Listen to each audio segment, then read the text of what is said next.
UKలో 1 year masters. No IELTS required up to 5 years visa. High visa success rate. ఎన్ని సినిమాలకి అయింది ప్రసాద్ గారు మీకు అలా 3-4 movies. 3-4 can you name them? It's ఇంకేంటి unnecessary. కాదు ఏదో సామెత చెప్పినట్టు పబ్లిక్ అందరికీ తెలిసిందే. When you talk it must be like a case study for the people to follow you. ఇప్పుడు ప్యూర్గా if it is just Vishwaprasad and People Media Factory అంటే బ్లంట్గా చెప్పగలను, but it also hurts the technicians associated. It is not like hurting sir. ఇది అందులో hurting ఏముంది?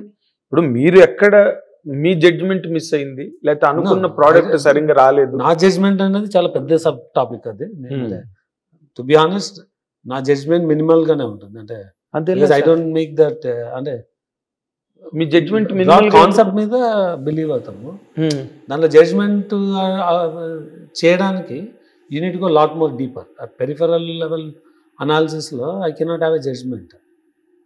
You have a gut feel or a high level. ఇది అంటే నేను డీప్కి వెళ్ళి scene by scene flow by flow చూసి దానిలో హౌ ఈస్ ద ఎమోషన్ ఆ లెవెల్కి వెళ్తే డెఫినెట్గా I can say have a judgement. I miss my judgement.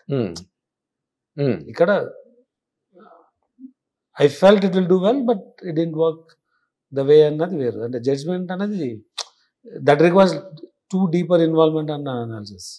ఇప్పుడు జనరల్గా మీరు తక్కువ నిర్మాతల్లాగా అంటే కొందరు నిర్మాతలు, ఒక రామనాయుడు గారు కానీ, లేకపోతే ఒక అశ్విని దత్ గారు కానీ, లేకపోతే ఒక అల్లు అరవింద్ గారు కానీ, ఆ రోజు నుంచి మనం చూసుకుంటే అలాగే మీరు ఏదో వ్యాపారం చేసి దీనిలో కోట్లు సంపాదిద్దామని కాకుండా ఓ ప్యాషన్తో వచ్చారు ఇక్కడికి. మీరు దీనికి ఒక ప్లాట్ఫామ్, కన్స్ట్రక్టివ్గా ప్లాట్ఫామ్ క్రియేట్ చేసి దీనికి ఒక పెరాడైమ్ సెట్ చేసి సినిమాలు చేయాలి రెగ్యులర్గా అనే దాని మీద ఇక్కడ మీ వైపు నుంచి ఏమాత్రం మిస్ అయినా that only costs your reputation, మీ పేరు, మీ ప్రతిష్ట, మీ డబ్బు అన్ని దాంట్లో స్టేక్ అవుతాయి కదా.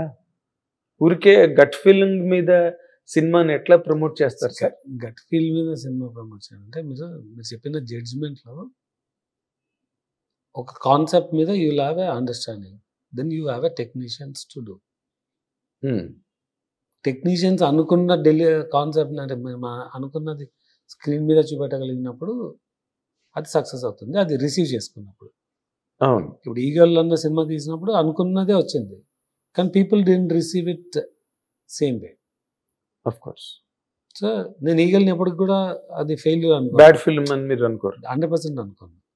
సో డెఫినెట్గా మేము పొజిషనింగ్ మిస్టేక్ అయింది. ఫస్ట్ హాఫ్ ఇంకొంచెం డిఫరెంట్గా చేసి ఉంటే దాన్ని ప్రాపర్గా రిసీవ్ చేసుకునే వాళ్ళు అనుకుంటారు.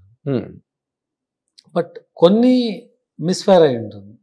అనుకున్న కాన్సెప్ట్ సినిమాలోకి రాకపోవడం, అది డిఫరెంట్ రీజన్స్ ఉండొచ్చు. అంటే అది తీస్తున్నప్పుడు ఉన్న ఫోకస్ వెళ్ళిపోవడమో, లేకుంటే స్క్రిప్ట్ టైట్గా ఉండకపోవడం. అంటే detail script, not the broad script. Detail script అదే మీరే ఆ లెవెల్కి మనం వెళ్ళలేదు. అదే మీరు వెళ్ళలేదు. నేను కాదు, నేను వెళ్ళడం, నేను వెళ్తే నేను I become a director, writer అవుతాను కదా. నేను ప్రొడ్యూసర్ అవునప్పుడు. ఎగ్జాక్ట్లీ. కానీ బట్ వెన్ ఇట్ కమ్, ఇప్పుడు రామనాయుడు గారు నేను ఎడిటర్ జాబ్ చేయలేను, రైటర్ జాబ్ చేయలేను, టెక్నీషియన్, మ్యూజిక్ డైరెక్టర్ వర్క్ చేయలేను. బట్ వాళ్ళందరినీ ఎంప్లాయ్ చేసేది, వాళ్ళందరినీ ఇంటిగ్రేట్ చేయడం ఇది. దానిలో ఏదైనా ఒకటి మిస్ఫైర్ అయితే you only see it at the end, అంతే. Will not catch it before. వాళ్ళతో పాటు మీరు చూడాలి. టిపికల్గా editors and directors will catch them అన్నమాట, not producer. Catch the fight. అవును. అంటే ఎందుకంటే అంత ఇంటిగ్రేట్ అయినా కానీ you will not see the end result. ప్లానింగ్లో విన్ ఉన్నాయి. సో ఆల్ దోస్ ఎలిమెంట్, అంటే మీకు ఆ సినిమాల్లో రెస్పెక్టివ్ మూవీస్లో ఇట్స్ నాట్ లైక్ అంటే ఏదో తీసామని ఏదో చేసి చుట్టడం ఉండదు. They are fired. అంటే ఇది దీనిలో నౌ వీ హ్యావ్ ఎక్స్పీరియన్సెస్. డెఫినెట్గా we have to take some measures to make sure they don't fail. ఈ మాటని అంటే రాబోయే సినిమాల్లో అంతేనా? ఇప్పుడు మీరు తీసిన సినిమాల్లో మీరు గర్వంగా ఒక మేకర్గా ఇంత స్టేక్ చేసి ఇంత చేస్తున్నారు కదా, ఇది నాకు చాలా బ్రహ్మాండమైన ప్రాఫిటబుల్ ప్రాజెక్ట్ అండి. అంటే profit in the sense not only in terms of money, People's Media Factory అని ఒక ప్రెస్టీజియస్ ప్లాట్ఫామ్ క్రియేట్ చేసి దానికి మీరు చెప్పుకోగలిగే ధమాకా ఒకటేనా? ఫస్ట్ మూవీస్ గూఢాచారి అండి. గూఢచారి. గూఢచారి చేసినప్పుడు everyone was asking, why are you getting into IT? Films. You're doing a tech business, be happy. Films are meant for a different purpose అని చెప్పేవాళ్ళు అందరూ. After Gudachari, nobody talks about it. Goodachari hit. And we got it in third movie, release movie. So, then followed with Oh Baby. Then Kartikeya 2 made us really proud and అదే we got the award now. So congratulations మీకు first of all. ఎందుకంటే ఒక మనకి అసలు south లో తెలుగు సినిమాలకి ఎప్పుడు అవార్డులు అన్నది తెలియదండి. అలాంటిది మీకు అవార్డు రావడం అన్నది రియల్లీ మీకు Abhishek scale and size wise, Venki Mama we did it in the first 3 years only. అంటే 18 లో రిలీజ్ అయింది మా సినిమాలో, 99 we released Venki Mama. అవును. And it's a combination movie and with the size and within 2 years ఆ size movie release చేయడం అనేది it's a big thing.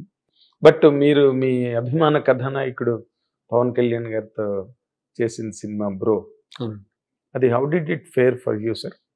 అంటే దాంట్లో మాకున్న ఆపర్చునిటీని we did not use to the best. ఏంటది? అంటే మేము కళ్యాణ్ గారిని the way we could have elevated with bringing the right technical abilities. అంటే మనకు ఇట్ వుడ్ హావ్ బీన్ అంటే మీకు ఆ కాన్సెప్ట్కు, ఆయన లుక్స్కు, ఆ ప్రజెంటేషన్కు కొన్ని ఎలిమెంట్స్ ఆడాయంటే ఇట్ వుడ్, అంటే it's a very good big hit, but it would have been a blockbuster of the year అయ్యేది. ఓకే. ఆ ఆపర్చునిటీ మా వల్ల మిస్ అయింది. మీ వల్ల ఎందుకు మిస్ అయింది? We didn't plan it right. మీరు సరిగ్గా ప్లాన్ చేసుకోండి. మేము తీసుకున్న కంపెనీస్ ఎగ్జిక్యూట్ చేయలేదు విఎఫ్ఎక్స్. ఓకే, విఎఫ్ఎక్స్ మిస్టేక్ అది.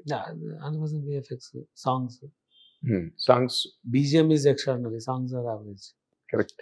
బీజిఎం చాలా బాగున్నాయి, చాలా ఇమోషనల్. కళ్యాణ్ గారి సినిమా చూడడానికి వచ్చిన వాళ్ళు they expect elevation, they expect songs. Yes, obviously. అంటే Thaman did his best in the BGM, not best, it delivered the best. Songs వచ్చేసరికి యావరేజ్.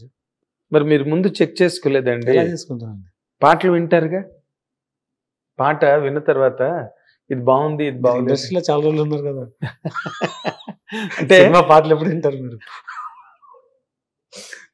అంటే ఇప్పుడున్న ప్రాసెస్ లో without doing songs we're not going to the shoot. Pre production songs ready లేకుండా చేయట్లేదు.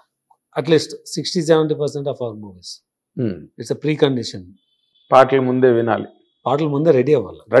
అదే ready వినడం ready కాకుండా ప్రొడక్షన్ స్టార్ట్ చేయట్లేదు. బాగున్నాయి లేదు తెలిసిపోతుంది కదా, లేకపోతే మళ్ళీ చేయించుకుంటారు. లేకపోతే దాన్ని అలాగ పట్టుకెళ్తుంటే కదండి. 4 రోజులు కూర్చుంటే మ్యూజిక్ సెట్టింగ్, మంచి పాటలు బయటకు వస్తాయి. ఎగ్జాక్ట్. ఆ 4 రోజులు లాక్ చేయడానికి బద్ధకం. ఎవరికి బద్ధకం? డైరెక్టర్ గా, మీకా? అది ఒకరు కాదు కదా, it's team effort. Situations document చేయాలా. ఎగ్జాక్ట్లీ.